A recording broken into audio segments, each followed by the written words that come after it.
This podcast is intended for educational purposes only. For our full disclosure, please visit us at nc-midwifery.com and our podcast page.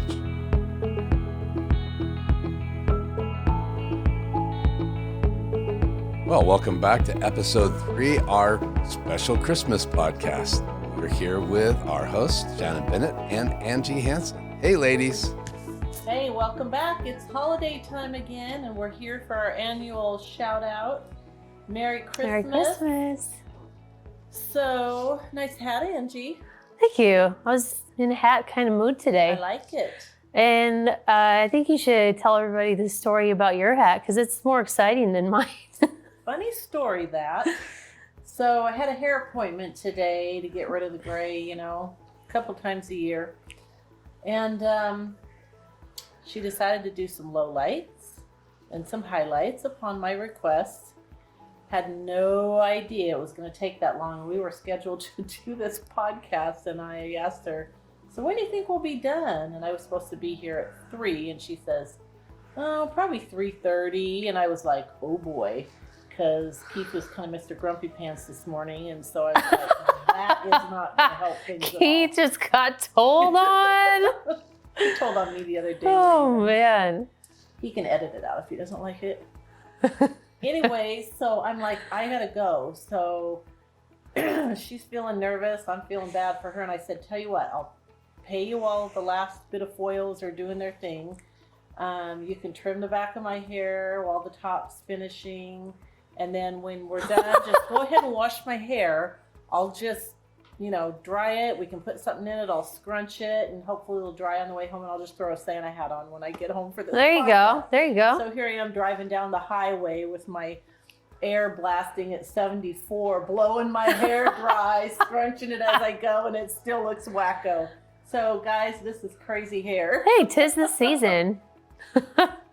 So, yeah. You had something you wanted to share with us.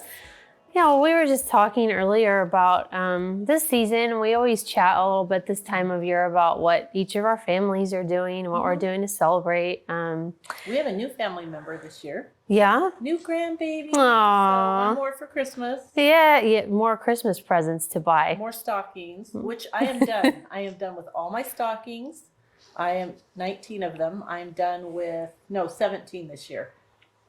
We were talking about joy earlier and just the joy of this season, and I know you had something you wanted to share.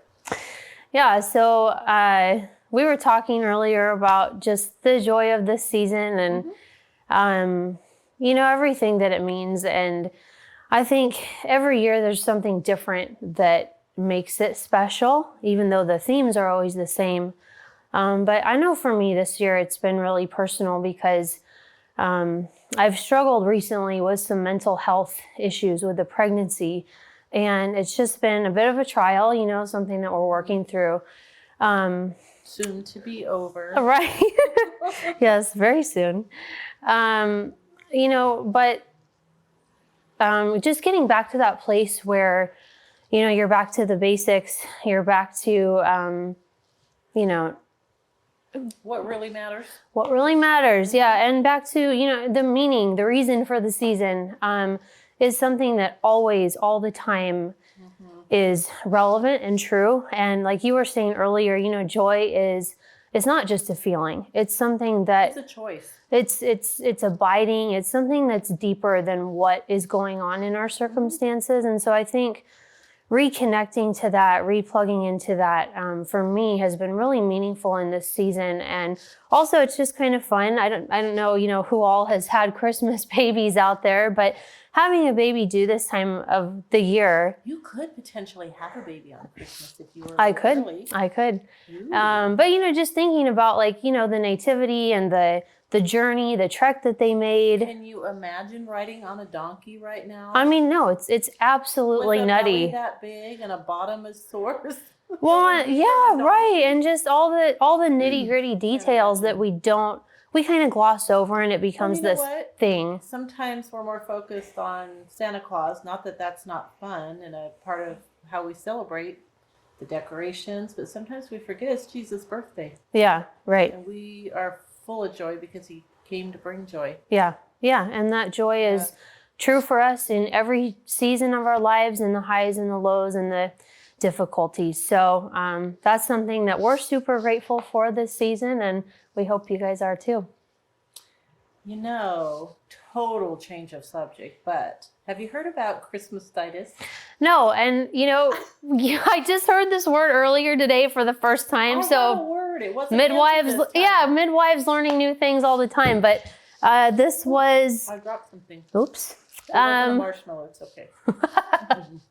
I'm eager to hear more about this and for our listeners to hear about this because it's important, and I didn't know this was a real thing. So it's a real thing. I've been seeing this for years. So I didn't coin the phrase Christmas Mastitis. Christmas Mastitis, get it? So, but it's been happening for years. So you get busy, you're eating way too much sugar, probably not drinking enough water. You're busy, and so sometimes the nursings get cut a little bit short, or you're with a bunch of company and you're trying to cover up and nurse, and it's not working so well because baby's under there distracted by everything going on. Yeah. So you're not getting the best latch. Probably not getting as much sleep. And like I said, sugar's breaking the immune system down. So it's kind of like a perfect storm. Yes, it is a perfect storm for mastitis. So watch out. Make sure you're getting good fluids. I know we're all going to have sugar. We talked about this last year. Yes, I'm back on sugar. I was off it for months. It's Christmas. I'm back. But you nursing mamas, just excuse yourself to the other room and get the job done and let your baby nurse as long as they want. You're not going to miss too much, and you will pay for it later if you don't. Yeah. So any tips for preventing that, like nutritionally or supplements? Well, just staying on top of your vitamin C for sure, and not eating as much sugar. And your zinc, making sure you're getting some fruits and vegetables in there along with all the other holiday fare. But yeah, I think really the biggest thing is just whatever routine you've had going for nursing, keep that going. Just really try to make that a priority and not let that get, shoved to the side. And if you do start feeling like you're coming down with mastitis, so just a reminder, you get a fever all of a sudden, you ache all over like a truck hit you, but you don't have a sore throat, you don't have a headache, none of the flu or COVID symptoms. Probably mastitis if you've got a warm red spot on the breast or a red streak or a lump. Painful spot. So a slice of cold raw potato out of the fridge on the lump works great to help draw out any infection or plugs. Check the exit holes and make sure there's no milk plugs going on that need to be removed. The shower heads, Shannon says. Plugs. And echinacea in garlic along with vitamin C, zinc. If you feel something coming on. Yeah, and I think we've talked about it in previous episode at some point. Mastitis can be beat at home, but you have to catch it early, and you need to be in contact with your healthcare provider because it is one of those things that can turn a corner quickly. And if it does, it's the one time you do want antibiotic. I have seen people end up with a really bad infection, and not good news. Right. So what do I want for Christmas more than anything? Honestly, see if I can do this without tearing up. My dad's not doing so well. And for Christmas, I just want him to be here with us still and be able to see. Can't do it without tearing up. I just want him to be with us for Christmas Day. That's beautiful. I think my Christmas wish for this season is, we've been busy preparing for the birth and doing some house projects and passing my midwifery exam. So there's been a lot going on, and we're a little bit behind on getting set up for Advent this year and doing our normal opening of our Christmas books and the things we typically do at the beginning of the season. So my wish is to not be in a hurry, but just to get to that point where we do our first book opening. I always give the kids their seasonal things that we pull out each year. They get their little Christmas blanket out, and I make them a cup of hot chocolate, and they each get to open their first Christmas book. and we read them out loud together. And it just really sets the season for me. And it starts off our book reading season, which is fun. I'm so proud of you. You're usually not so relaxed about being behind on something, and you're just, way to go, Angie. I'm trying, it's like I'm slowing down. Pick up where you left off. Yep. Take it from here. I love it. Yes. Well, and it's the antithesis to the season to be the words. to be harried and to be, stressed. So just to relax. When it happens, it'll happen. But I just can't wait to get to that moment and kick off our book reading season. And love it. Yeah.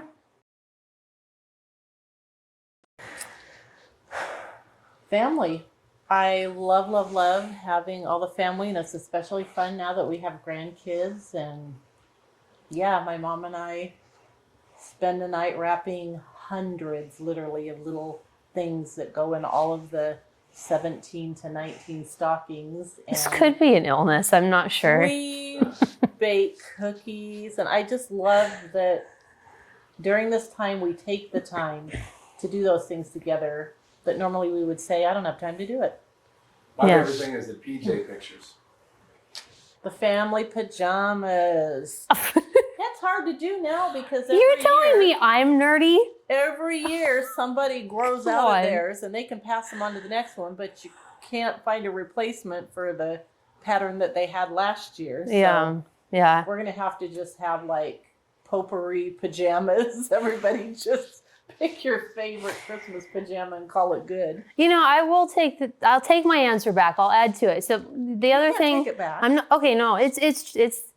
taking it back. I'm going to add to it. So the other thing that is my favorite about this season is the music.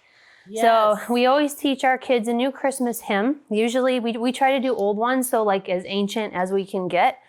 And you guys are both musical, so you can play instruments. Yeah, we do some. I play. So there's lots of music in our home. We do, the instruments. Last year and this year, I actually learned like a special Christmas song with my daughter, my oldest daughter, JL, and she's getting into singing. So that's been really fun, and we kind of harmonize together. And so there's lots of musical stuff that we do this time of year that's really special. I play the radio. I turn it on to the Christmas station as soon as Thanksgiving's over. Does that count? One of those people. I'm one of those people. I am. So avoid that Christmas Mastitus. I can't even say it. Have a happy holiday, a Merry Christmas, and a Happy New Year. Yeah, cheers, guys. Next time you see us in one of the upcoming podcasts, we hope we'll have a new edition for you. Yeah. Awesome. See you later. Cheers. Awesome. Cool. That's a wrap. Okay. Cheers. Yeah. One Merry Christmas, baby. Oh gosh. Do it. Yeah, I want the laughter and everything. This is just a little. Look at her. She's already. What you guys do? Come on, Angie. Baby. Let's simultaneously. 1, 2. Merry Christmas, baby. Ooh, baby. I wasn't talking to you. I was talking to Janet. Okay. I don't call you baby.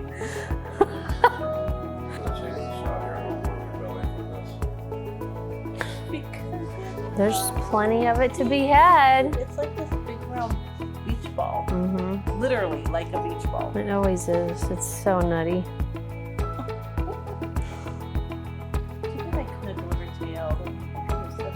I know all of them, yeah. That's fine. It's books. Our book season. You're such a nerd. You're such a homeschool. Oh, I just love. Oh, you just don't even know. It gives me so much joy. I love it. It's the best. And my kids love it. Like, I just love that they love it. And every year, it's like we're not paying for it. No, it's like a freebie. It's freebie, but they get to open all these gifts, and it's just like a delightful surprise every time.